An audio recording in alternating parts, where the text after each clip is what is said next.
Hello guys, welcome to our channel How to Do It tutorial videos. So in this video, I'm going to show you how to turn off X or Twitter sensitive content settings 2023. So sensitive content such as violence or nudity is being blocked on X. So we need to unblock it. To do that, we have to log in to x.com and then select your profile icon. And then expand settings and support and select settings and privacy.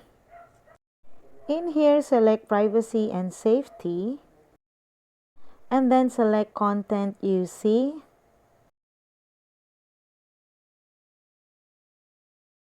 So you will see here display media that may contain sensitive content. Just go ahead and click that one and then go to your search setting as well and then unclick the hide sensitive content.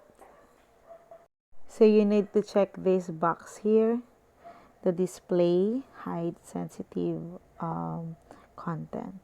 And that's it guys. I hope you find this video helpful, and if you do, please don't forget to like and subscribe to my YouTube channel. Thank you for watching.